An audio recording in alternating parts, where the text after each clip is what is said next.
Are you blind? Where the hell are your eyes? I'm so sorry, ma'am. I'll clean it up right away. Take that pocket change and pay for your own incompetence. Don't you dare touch my things again. Get out of this house by tomorrow, you pathetic garbage! Hidden behind her disheveled hair, the mask stripping game had officially begun. Evelyn Vance held her breath slightly. She was kneeling on one knee on the floor, both hands inside lemon-yellow rubber gloves, gripping a white cotton towel. In the loose, faded gray maid uniform and the bulky orthopedic shoes made for someone with joint problems, no one could recognize this 62-year-old woman. The corner of her mouth twitched, a natural reflex from someone used to giving orders, but she quickly forced her face to relax, pulled her shoulders in, and lowered her head even more, making herself look small, scared, and submissive like a manual worker who had made a mistake. "Are you blind?" Chloe Sterling's voice screeched sharply, cutting through the dead silence. Chloe stepped back, hurriedly bending down and waving her perfectly French manicured hand above the tip of her shoe as if trying to brush away poison. I'm sorry, Miss Sterling, it's just a little water." "I'll dry it right away," Evelyn mumbled, deliberately making her voice sound rough, broken, and a little clumsy. She slowly reached out with the towel, about to touch the young woman's shoe. "Get your filthy hand away from me," Chloe screamed, jerking her foot back so hard that the heel scraped across the marble floor with a chilling sound. She glared down at the older woman kneeling at her feet. Her face, carefully made up in the natural beauty style she always showed on Instagram, was now twisted with disgust and anger. "Do you know how much these shoes cost? If you sold your old life and every organ in your body, you still couldn't pay for one of them. Useless trash!" Evelyn pulled her hand back and placed it on her thigh. Under the cheap cotton shirt, the heart of the chairwoman of Vance Medical still beat steadily.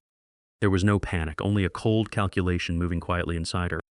Evelyn Vance was not a woman easily frightened by shouting.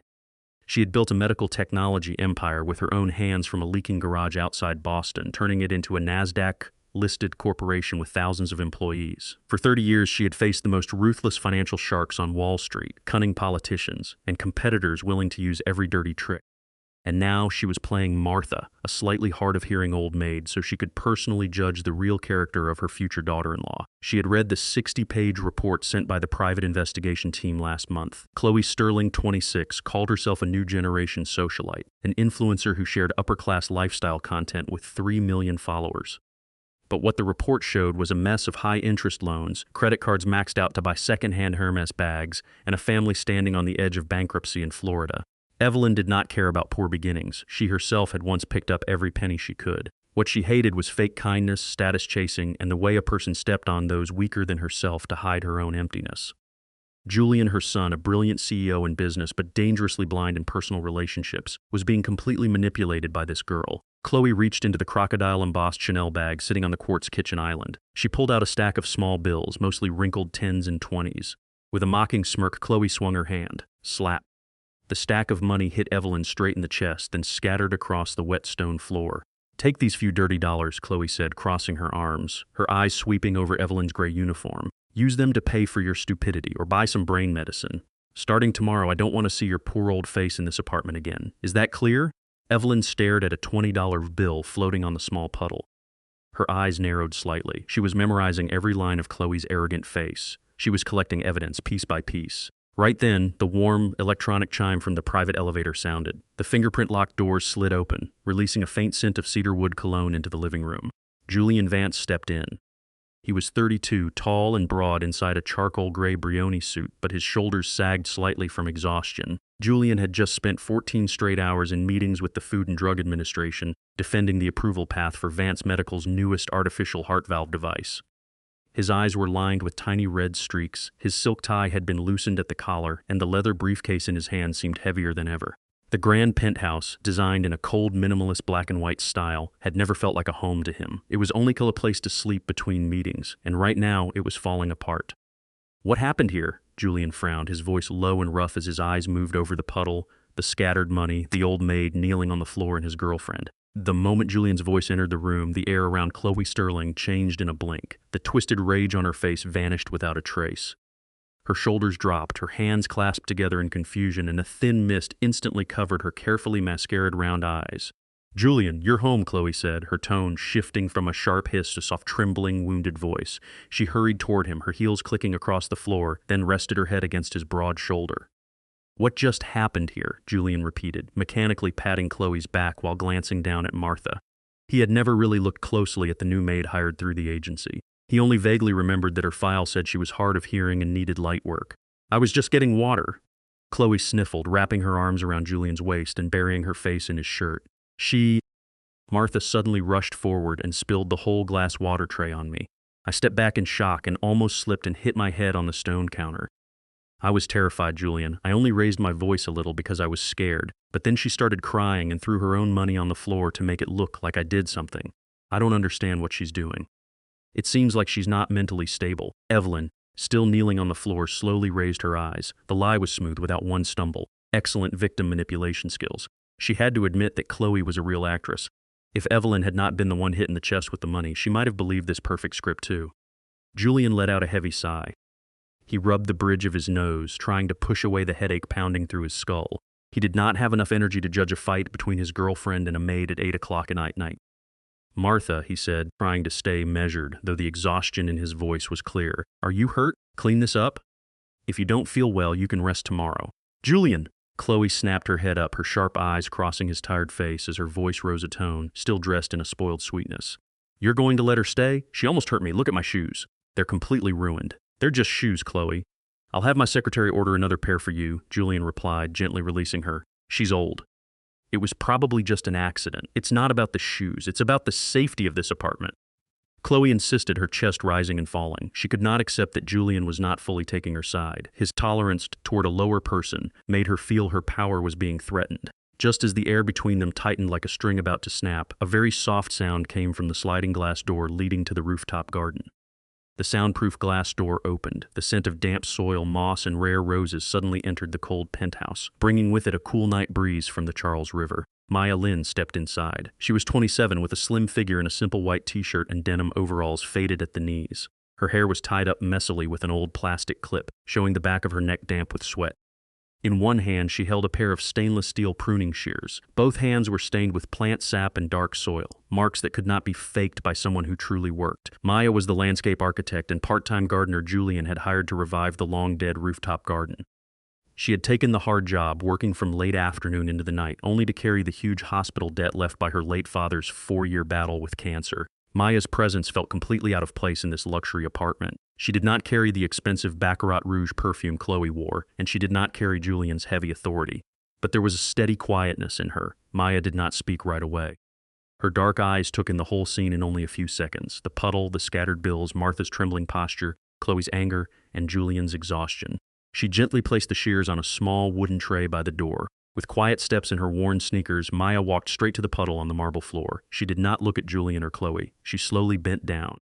Her calloused, soil-stained hands carefully picked up each soaked $10 and $20 bill. She smoothed them out and stacked them neatly. Her movements were slow and careful, as if she were handling the thinnest orchid leaves, not bills that had been thrown and stepped on.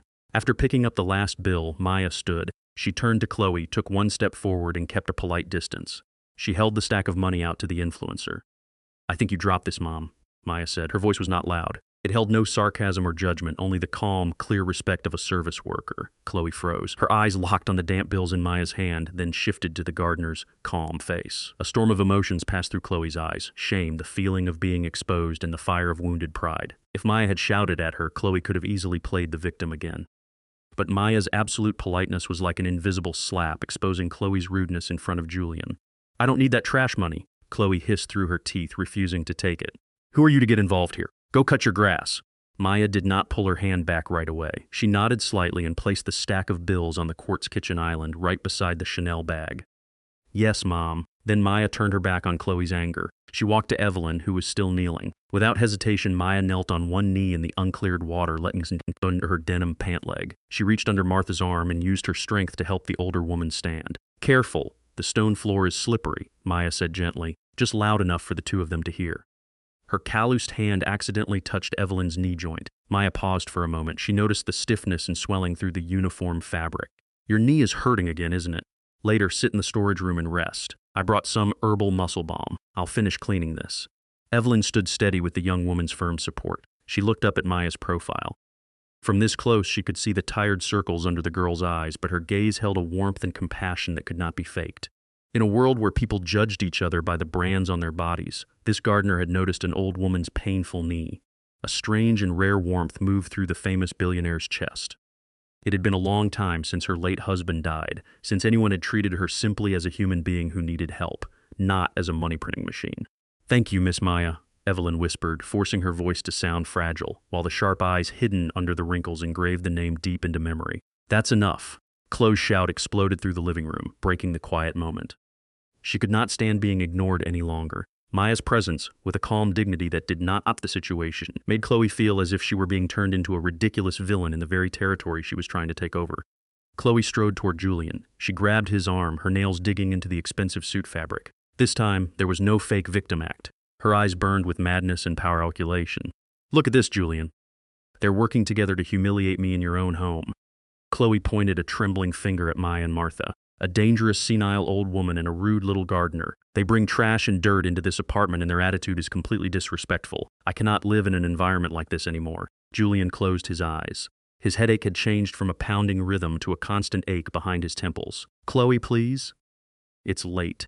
They're just workers. Workers need to know their place." Chloe cut him off, her voice sharp as a razor. She stepped back from Julian, lifted her chin proudly, and issued an ultimatum. The air in the penthouse living room froze. Even the fluorescent lights over the kitchen seemed harsher. "Julian Vance." "I am not joking," Chloe said through clenched teeth, staring straight into the tired face of the man who controlled a billion-dollar medical company. "Either you fire this old woman right now, or I pack my things and leave tonight. You choose." Across the room, Maya silently supported Martha's arm, and Evelyn, hiding her lowered face behind loose gray hair, let the faintest cold smile touch her lips. The game the chairwoman thought had begun. Julian raised a hand and pressed the bridge of his nose, trying to calm the pounding in his temples. The fluorescent lights from the kitchen seemed to sharpen, stabbing into eyes that had stared at artificial heart valve blueprints for 14 hours. Chloe's ultimatum, "Either fire that old woman or I leave," still hung in the air, thick and suffocating. He looked down at Martha, the older woman holding Maya's arm to stay steady, her faded gray uniform soaked with mineral water. Then he looked at Chloe, who stood with arms crossed, chin high, her eyes demanding complete surrender. The silence stretched so long that the distant sound of a police siren from Longfellow Bridge could be heard from the top floor of the tower. "We are not firing anyone at 8 o'clock at night over a puddle on the floor, Chloe," Julian finally said, his voice low, dry, and without any warmth of love. It sounded exactly like the tone he used when rejecting a risky investment proposal in the boardroom. Chloe opened her mouth to protest, but Julian raised one finger and cut her off. "However," he continued, turning to the maid and the gardener, "Martha, this apartment seems too slippery and too full of expensive things for your eyesight. Starting tomorrow, you don't need to work in the main living area anymore. You'll move out to the rooftop garden and help Maya clean soil, trim branches, and water the plants. Only out there. The soundproof glass door will stay closed." Maya nodded slightly, still supporting Evelyn's elbow. "I'll guide her, Mr. Vance. There won't be any problem." Chloe exhaled hard through her nose. She was not satisfied that she could not throw the clumsy old woman out immediately, but pushing her out to the balcony, making her invisible and forbidden from entering Chloe's space, still counted as a victory. "Fine," Chloe smirked, looking sideways at Evelyn. "You heard him, didn't you? If I see you hanging around my dressing room or touching any of my things again, I'll call the police for trespassing." Evelyn lowered her head and mumbled a few awkward, "yes, Mom" sounds. Under her loose hair, a faint smile passed over the chairwoman's lips. "Moved to the rooftop? Perfect." From there, through the transparent glass walls around the penthouse, she could observe the entire living room and kitchen without being noticed. The very next morning, Chloe Sterling's real invasion began. Julian had just left home at 7 in the morning for Vance Medical Headquarters when 3 men in moving company uniforms appeared at the elevator door. They pushed in 6 large Louis Vuitton trunks, dozens of Gucci, Chanel, and Prada bags, most of which Evelyn knew very well were rented monthly or bought on installment, along with a giant LED makeup mirror. Julian's cold, minimalist, elegant penthouse suddenly turned into a chaotic backstage dressing room that smelled of synthetic perfume. Chloe stood in the middle of the living room, holding an oat milk latte and ordering the movers around in a shrill voice. Maya was busy mixing compost with coconut fiber out on the balcony, while Evelyn pretended to wipe the edge of the glass door to listen. "Careful with that trunk. It costs more than the truck you're driving," Chloe shouted when one mover accidentally bumped the corner of a trunk against the doorframe. She turned sharply and caught Evelyn's eyes through the glass. Chloe marched over and tapped her long rhinestone nails hard against the triple-layer glass. Maya quickly stepped over and slid the door open. "Is something wrong, miss?" "Sterling, I am setting new rules for this apartment," Chloe announced, fixing a platinum lock of hair. "First, the West guest bathroom is now my private dressing room. No one enters unless I call them to clean out trash. Second, and this is especially for you two, when I walk past or when I'm filming videos for brand sponsors, I want you to lower your faces. Do not look directly at me. It ruins my positive energy flow. Do you understand the concept of being invisible? Maya blinked, her face flat without showing a single emotion. We understand, Mom. As soon as the glass door closed, Evelyn dipped the rag into the soapy bucket and wrung it so hard that her knuckles turned white. Positive energy flow, she thought. This girl is like a tumor spreading through my son's life. Chloe's arrogance slowly covered the apartment like a poisonous fog, but in the middle of that suffocating air, something else was quietly taking root. 2 o'clock the next morning, the penthouse was sunk in darkness, with only pale blue light from 3 computer monitors inside Julian's study. He was reading the FDA's third-round inspection report. The numbers danced before his eyes, turning into a meaningless blur. His neck was stiff and his stomach twisted because dinner had been only black coffee and half a cold-cut sandwich. He removed his glasses, rubbed his eyes hard, and stood, stepping out of the study. He planned to pour himself a glass of scotch and force himself to sleep, but as he passed the dark hallway, his gaze stopped. Outside on the rooftop, under the soft amber light from the floor lamps, a shadow was moving. Curious, Julian stepped over and slid the glass door open. The night wind from the Charles River entered with Boston's sharp fall chill, mixing with the earthy smell of wet compost and the soft scent of moss. Maya was sitting on the wooden deck, surrounded by dozens of orchids being repotted.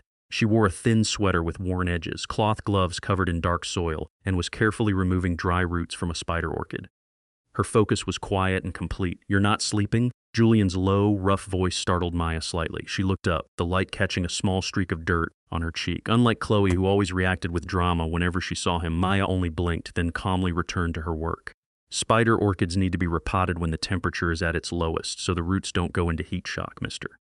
"Vance," she answered, her voice even and clear. "I'm sorry if the noise woke you. I'll be quieter." "No, I haven't slept yet." Julian stepped onto the balcony, leaned back against the tempered glass railing, and slipped both hands into his trouser pockets. He looked down at the neatly arranged pots. "It's just work. Too many things to handle." He waited for the usual polite response. People around him, from partners to employees, even Chloe, always said things like, "You're a great CEO," or "Vance is growing fast. Of course you're working hard." They saw the billion-dollar fortune, saw the power, but no one saw the exhaustion eating him from inside. "You must be tired," she said. Julian froze. The simple sentence hit him harder than any polished compliment. Maya picked up an old stainless steel thermos and poured pale yellow steaming liquid into the lid. She stepped over and handed it to him. Chamomile tea, cheap stuff from Target. Not whole leaf tea or expensive organic herbs. But if you need something to warm your stomach and calm the nerves that are stretched like piano wires, it works. Julian looked down at the steaming lid, then into her eyes. Maya's dark eyes were clear, with no calculation, no demand for attention, and no frightened hesitation of an employee before her boss. She was looking at him like an ordinary, tired human being. He accepted the tea lid. The warmth passed through the metal and chased the cold from his fingertips. He took a sip. It did not have the refined taste of the high-end teas he drank at Michelin restaurants. It tasted earthy with a slightly bitter finish, but a warm current slid down into his stomach and immediately eased the emptiness there. "It's comforting," Julian admitted, letting out a breath.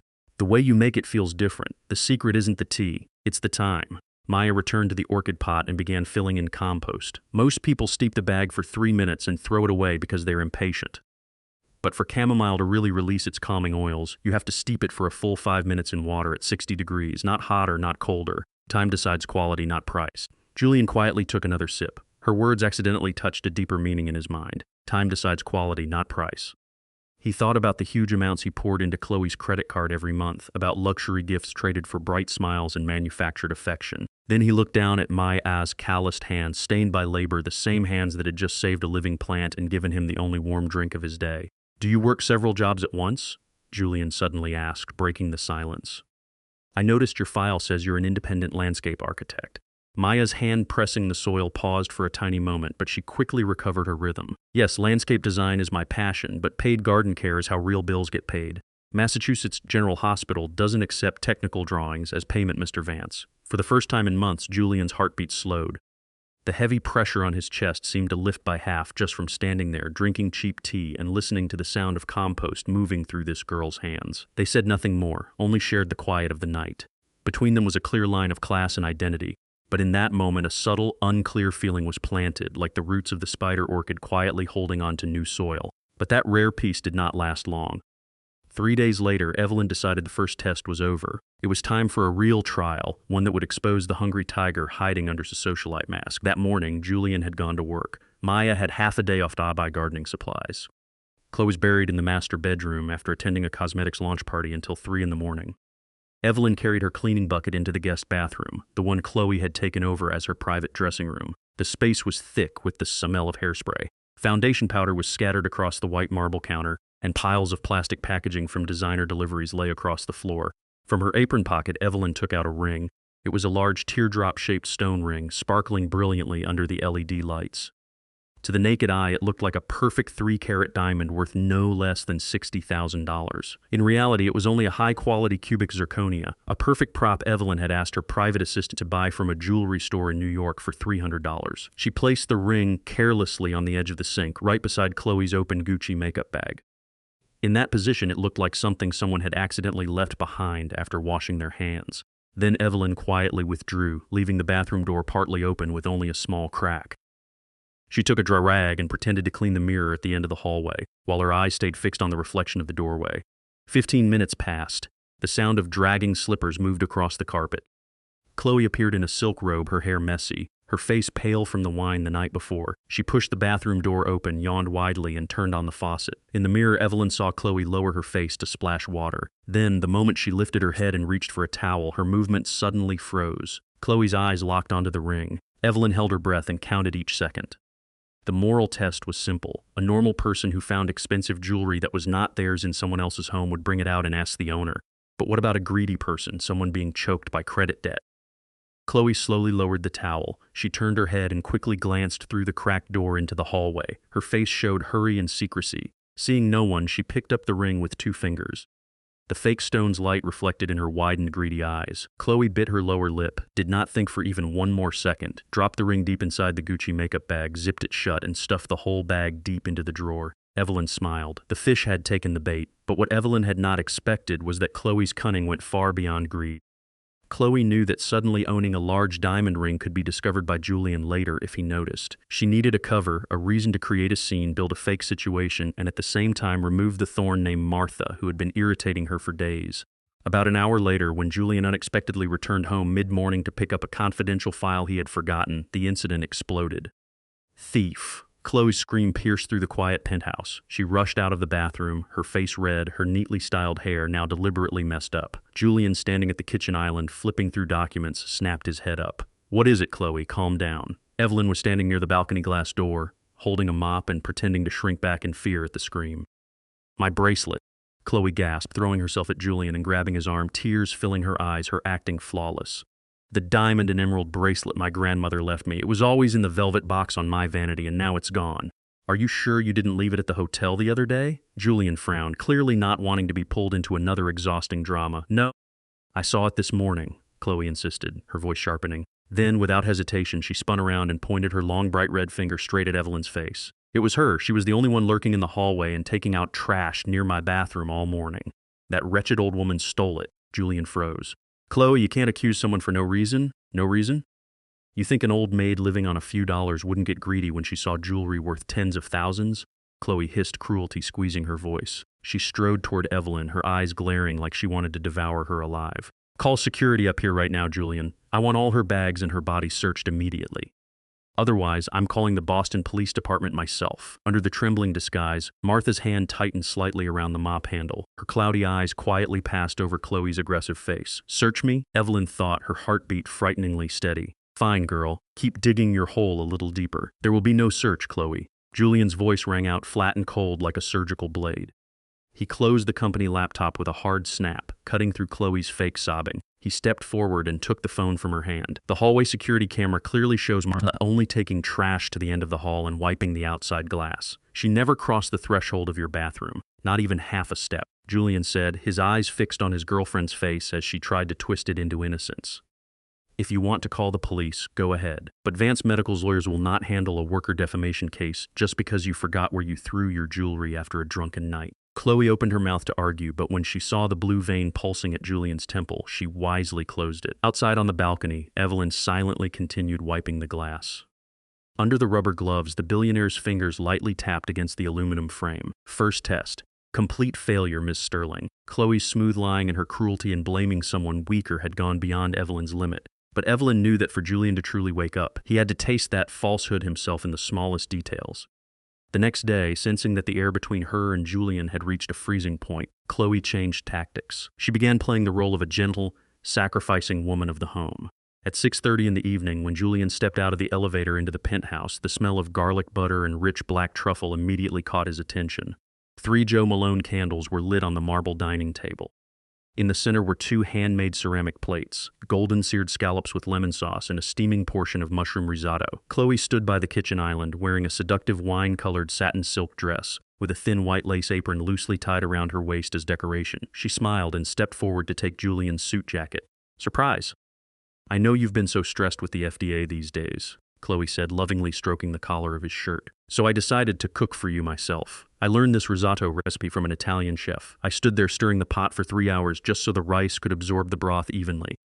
Julian blinked slightly. The tiredness inside him seemed to soften a little before this warm scene. He sat down and looked at the carefully plated food. Maybe he had been too harsh with her. Maybe under the glamorous shell and unstable temper, Chloe still had real care for him.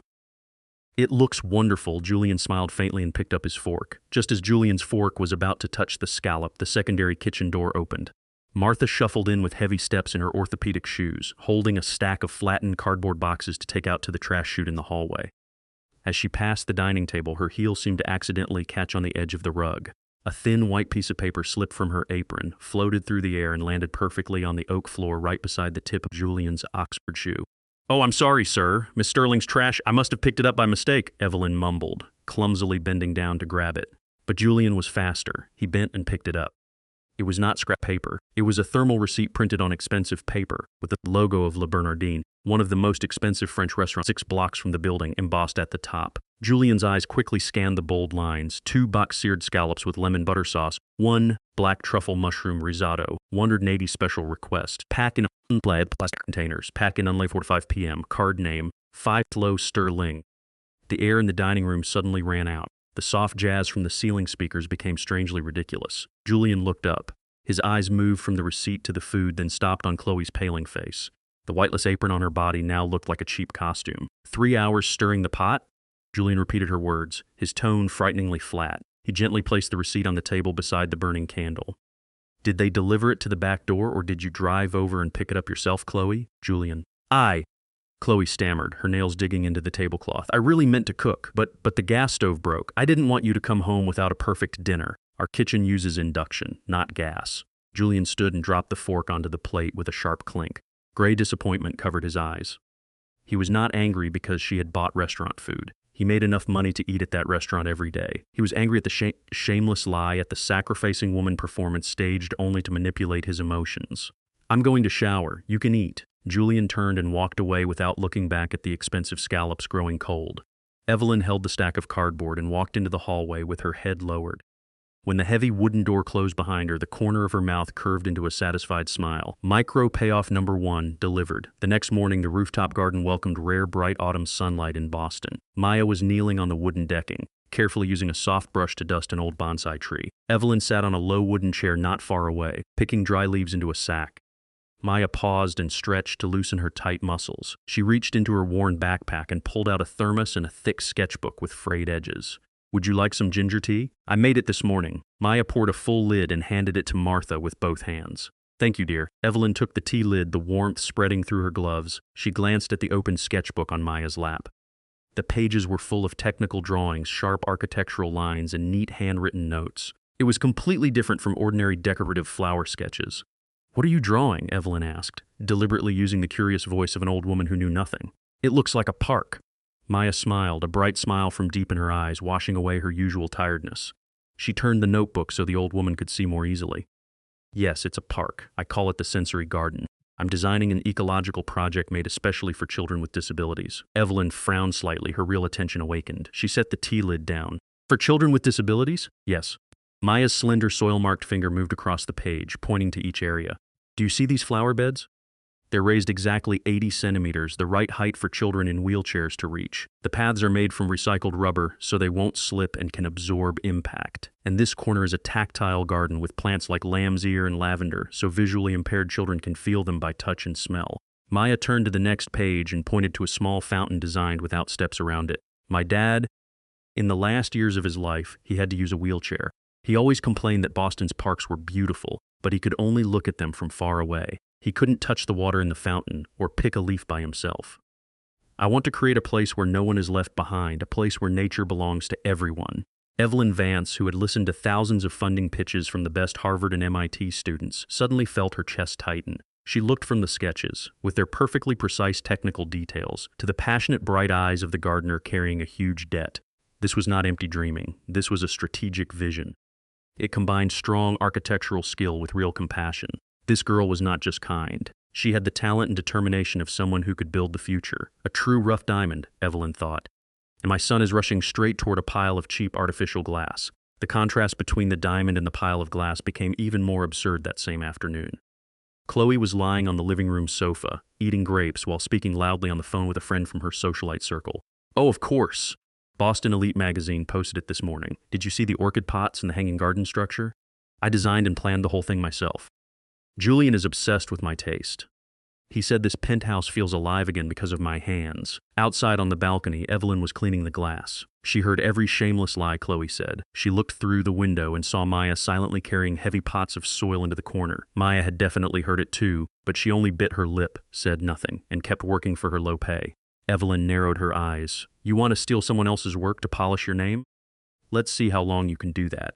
Using the excuse of getting more glass cleaner, Evelyn slipped into the storage room. She took the secure phone from the hidden inner pocket of her shirt. Yesterday, while Maya was gone, she had borrowed the girl's sketchbook to look at it and secretly photographed the full design file for the penthouse garden. Every drawing had the signature Maya Lin, the logo of her small landscape company, and completion dates from before Chloe ever stepped into the apartment. With a few professional moves from a tech CEO, Evelyn encrypted the email, attached the photos, and sent it directly to Sarah, Julian's senior executive assistant. The subject line was short: update the boss's personal file. Read immediately. About an hour later, Julian was sitting in his study, trying to deal with the pile of overdue emails. He opened Sarah's message. When the image files loaded, his gaze stopped. They were the original sketches of the entire rooftop garden. Every line, every plant position, every irrigation system was carefully noted in elegant handwriting, and in the lower right corner was the signature Maya Lin. He remembered the trash PR article on Boston Elite that Chloe had tagged him in that morning, praising the elite artistic vision of tech wag Chloe Sterling. Disgust rose in his throat. She was not only lying about small things, she was willing to steal the intelligence and sweat of a worker to decorate her vanity. Julian picked up his phone and unlocked it. He looked through the tempered glass door.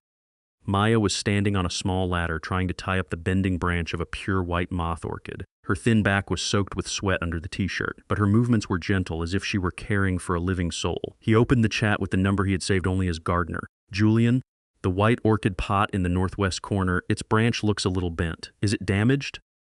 Only 10 seconds later, he saw Maya stop and take her phone from the pocket of her overalls. Maya, it's not damaged, sir. It's called phototropism. I'm guiding it so it grows along the doorway arch. Taking care of orchids is like practicing patience. You can't force them to follow your will right away. Would you like to come out and see? Julian read the message. It was professional and direct, but it carried a strange peace. The corner of his mouth curved without him noticing. A real smile, reaching his eyes, cleared away the darkness that had been rooted in his face for weeks. He had no idea that through the crack of his office door, a pair of bloodshot eyes was locked on that smile. Chloe stood in the hallway, both hands clenched so tightly that her fake nails dug into her palms.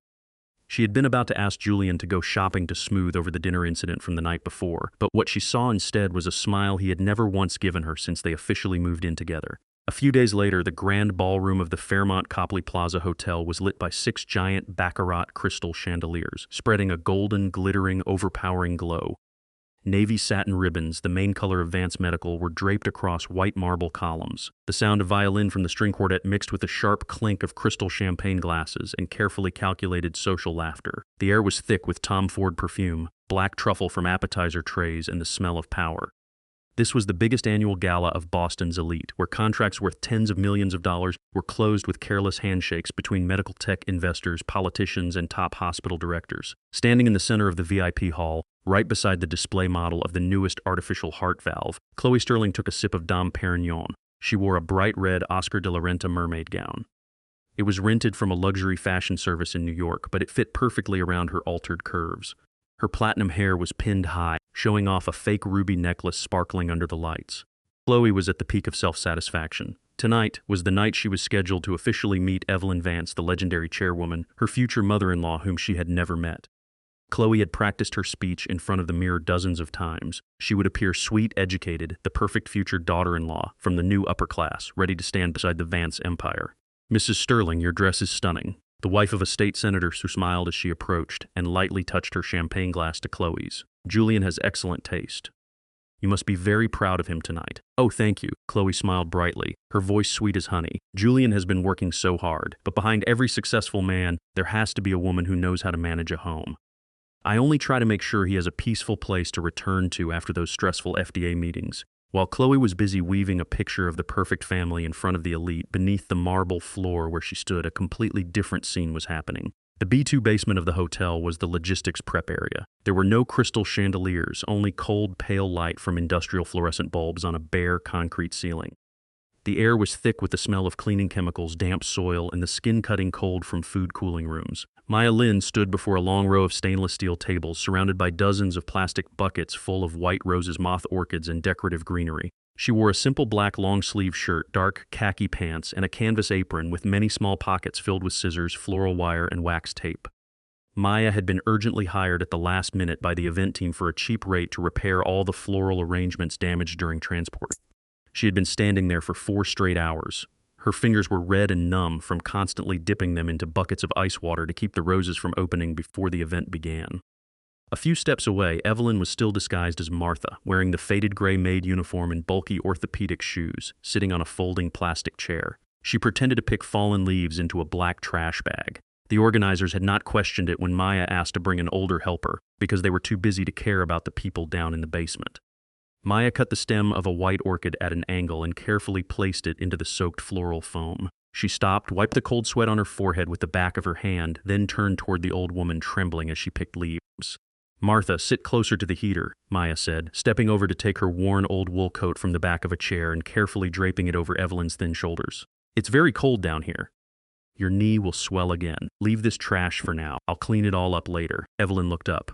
Behind the thick reading glasses, the billionaire's sharp eyes took in the young woman's sincere, uncalculated care. Maya's hands were full of small, bleeding scratches from rose thorns, but the way she pulled the coat around Evelyn was incredibly gentle. I'm fine, Miss Maya," Evelyn replied, making her voice rough. "Upstairs? They're having a big party, aren't they? I can hear the music all the way down here."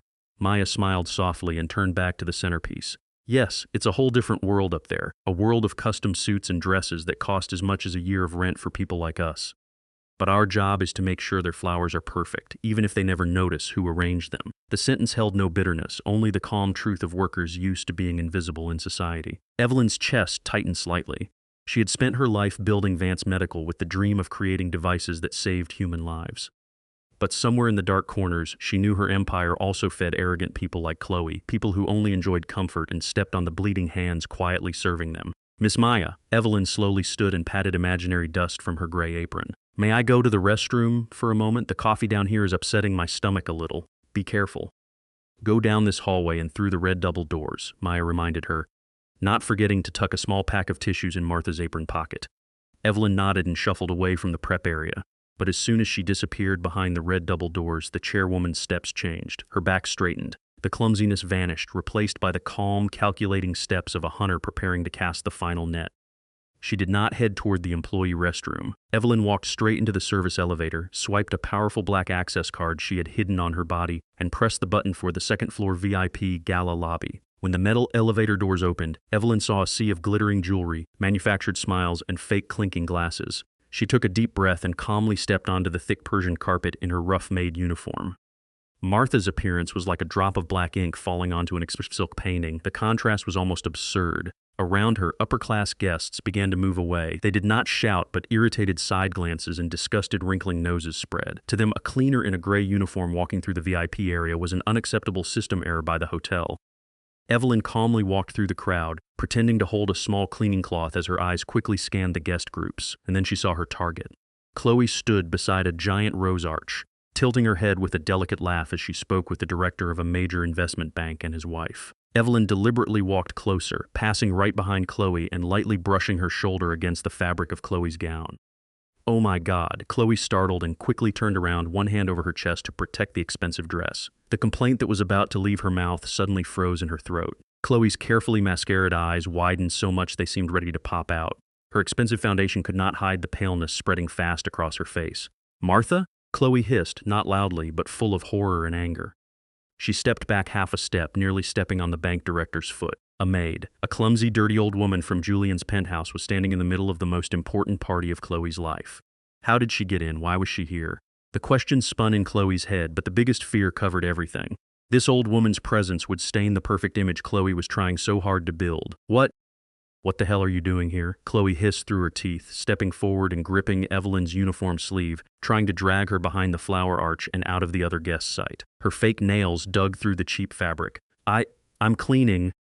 "The hotel called me to help clean," Evelyn mumbled, her voice trembling as she pretended to shrink in fear, while the eyes hidden behind the old glasses recorded every distorted detail on Chloe's villainous face. "Cleaning? In the VIP area? Who are you trying to fool, you lying old hag?" Chloe released Evelyn, spun around, and waved hard toward two black-suited security guards standing near the elevator entrance. Security, security. "Come here right now!" Chloe's voice shot up sharp and shrill, tearing through the soft violin music. Her loud scene instantly drew the attention of dozens of elite guests around them. Conversations stopped. Curious, judging eyes turned toward the Rose Arch. Two large security guards hurried over. "What kind of work are you doing, letting this trash sneak all the way into this area?" Chloe pointed her red-painted finger straight at Evelyn's face, her chest rising and falling with anger, completely losing her elegant lady mask. "I know this old woman. She's a professional thief. She pretends to be a cleaner to sneak into upper-class parties. Check her pockets right now."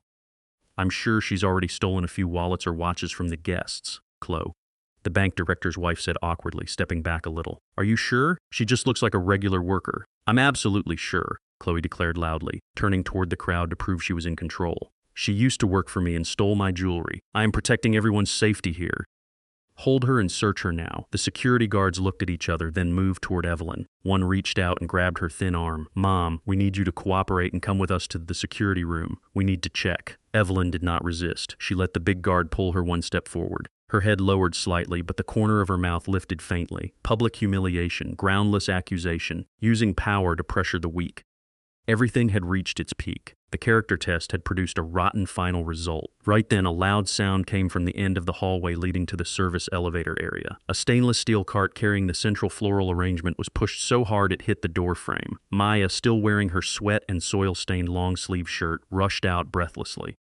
She had been about to bring the last flower arrangement up to the main hall when she heard Chloe's familiar yelling and saw two large security guards roughly dragging Martha away. Without 1 second of hesitation, without weighing the risk, without caring that she was standing among the most powerful people in Boston, Maya released the cart. She ran across the Persian carpet, cutting between two stunned politicians. "Stop!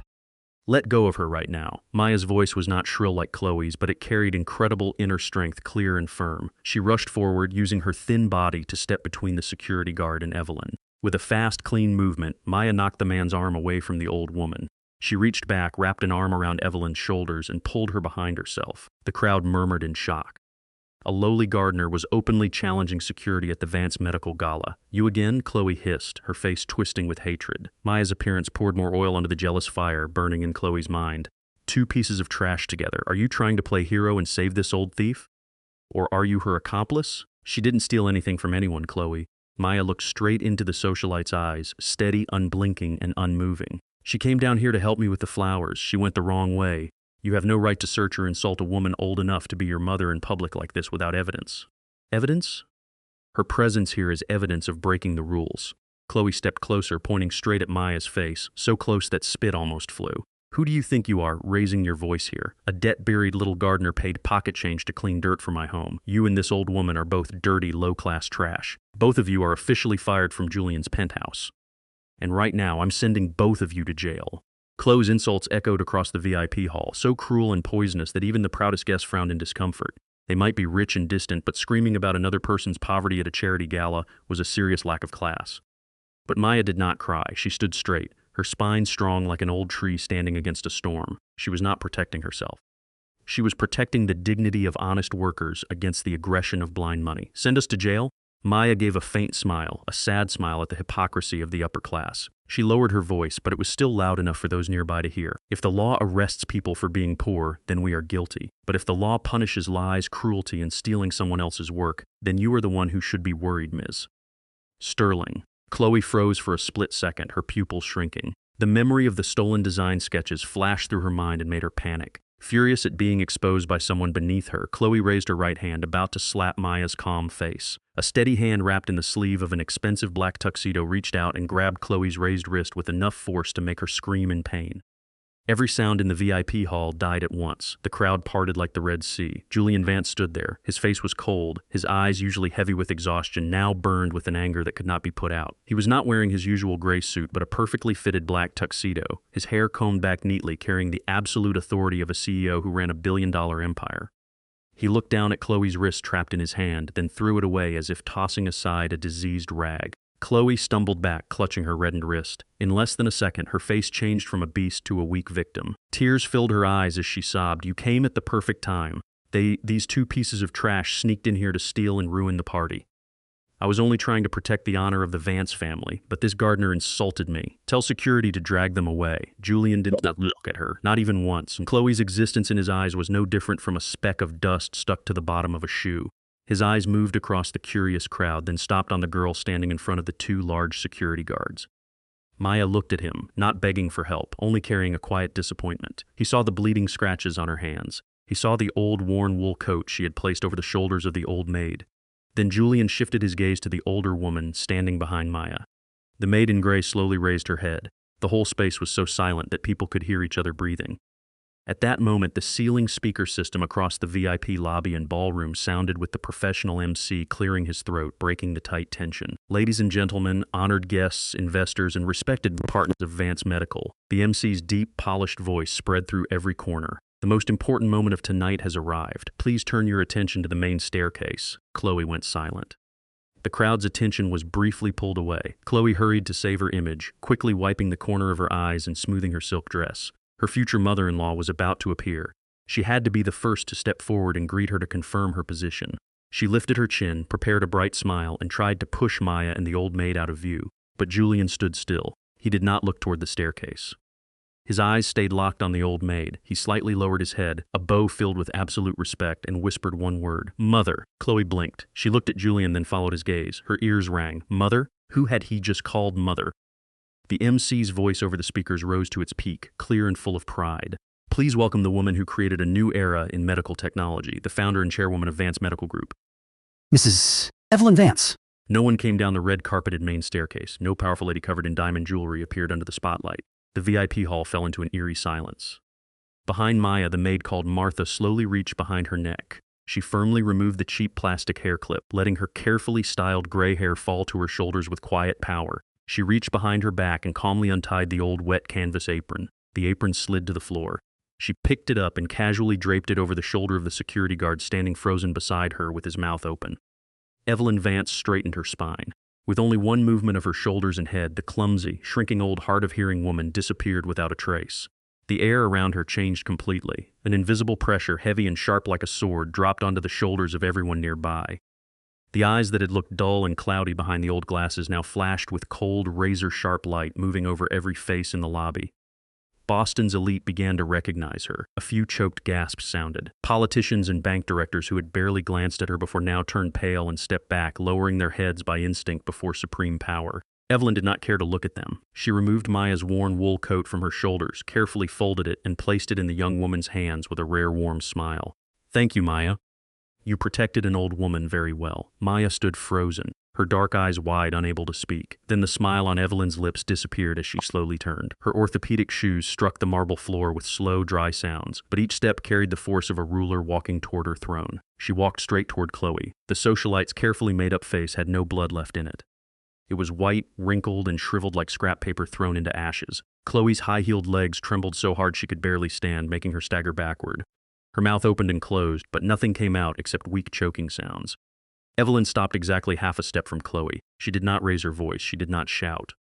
She only stood there, looking straight into the empty, rotten soul of the girl trembling before her, waiting for the moment to deliver the final blow to her life of lies. Evelyn Vance stood exactly half a step from Chloe Sterling. Unlike the hysteria and sharp shouting Chloe used to show power, Evelyn released no noisy anger. Her power was in absolute stillness. It was power forged through 30 years of building a medical empire in a brutal business world, not power borrowed from installment plan designer bags or social media photos covered in filters. The dull, cloudy eyes of Martha were completely gone. In their place was a gaze sharp as a surgical blade, cutting through Chloe's proud shell and exposing the trembling, pathetic soul inside. "Are you shaking, Miss Sterling?" Evelyn said. Her volume was low, almost a whisper, but in this thick tension it sounded like thunder. Chloe opened her mouth, her chin twitching. Her Oscar de la Renta heels stumbled backward, scraping the marble floor with a chilling sound. She tried to find an explanation, an escape, a new victim act, but her cunning mind had completely frozen. Her eyes wildly turned to Julian, begging for rescue. But Julian Vance only stood there, both hands deep in his trouser pockets, his face cold as an ice statue. He looked at her the way people look at trash accidentally stuck to the bottom of a shoe. I didn't," Chloe stammered, her fake-nailed fingers gripping the silk of her expensive gown until it wrinkled. "I didn't know." "Didn't know what?" Evelyn tilted her head slightly, the corner of her mouth curving coldly. She slowly walked past Chloe and moved toward the small speaking platform set up in the corner of the hall. Evelyn stepped onto the platform. She did not need anyone to hand her the microphone. She picked up the wireless mic from the stand herself and lightly tapped a finger against the foam cover. "Ladies and gentlemen," Evelyn began, her voice calm, clear, and full of leadership, "I apologize for this somewhat improper appearance. For the past 3 weeks, I allowed myself to take a short leave from the chair of Vance Medical and accept a new job. A job that taught me deeper lessons than any financial report ever could." She paused, her eyes sweeping over hundreds of faces looking up at her, then pinning themselves directly on Chloe. The girl now stood small beside the rose arch, arms wrapped around her chest, her whole body trembling like a hawk with broken wings before a storm. "I played the role of an elderly, hard-of-hearing maid cleaning inside my own son's apartment," Evelyn announced. A soft murmur rose through the crowd, but it died instantly when she raised one hand. "I did this not because I had free time." Vance Medical was built on one philosophy, respect for human life and human dignity. But recently I realized a certain virus was trying to enter my son's life. A virus called falsehood, status obsession, and cruelty. Evelyn reached into the deep pocket of the maid uniform and pulled out a small piece of paper folded into quarters. She opened it and held it under the crystal chandelier lights. "Miss Sterling," Evelyn called, her tone smooth but lethal. "You proudly told your friends you designed the entire rooftop garden of the penthouse. You loudly humiliated another person over a few drops of water on your shoes. 2 days ago, you staged a theft drama and falsely accused an elderly worker of stealing a fake $300 diamond ring I had deliberately bought from a prop jewelry store in New York, only because you thought she was too poor and lowly to defend herself." Chloe gasped. All the blood drained from her face. The murmurs from the crowd had now become clear whispers. The bank director's wife, who had stood beside Chloe earlier, stepped 3 more steps away, looking at her with disgust. Evelyn did not stop. She gestured towards Sarah, Julian's senior executive assistant, who had just hurried up from the technical area. Sarah nodded and signaled the team controlling the giant LED screen behind the platform. The screen flickered, then clearly showed a series of images. First was the penthouse garden design sketch, full of complex technical lines with the sharp signature in the lower right corner, Maya Lin. Next was the thermal receipt from Le Bernardin for the $300 dinner Chloe had claimed to cook for 3 hours. Finally, there was security footage from a hidden hallway camera, clearly showing the moment Chloe furiously cut rare orchid stems with pruning shears, then pushed over the wooden stand herself before screaming and playing the victim. The undeniable evidence was enlarged before hundreds of the most powerful figures in Boston. It was cruel, raw, and left Chloe no corner to hide in. The greatest stupidity of hypocrites is that they always believe the people below them are blind. Evelyn judged coldly, lowering the paper onto the platform. "You were willing to step on the dignity of a gardener carrying huge hospital debt. You were willing to crush an old maid just to satisfy your empty pride. You thought that simply wearing an Oscar de la Renta dress and walking into this VIP hall would automatically make you upper class." Evelyn shook her head slightly, her eyes filled with deep contempt. "Class is not in clothing labels, Miss Sterling. It is in character. And your character is so rotten that even a maid uniform like mine is too noble for you to wear." Every protective shell around Chloe officially collapsed. She could no longer bear the mocking looks around her. Extreme humiliation tore through her chest and took away the last of her reason. Ignoring all caution, Chloe rushed toward Julian, both hands reaching out like a drowning person grabbing for the last life raft. "Julian, you have to listen to me. She set me up. Everything was staged." "I did everything because I love you, Julian."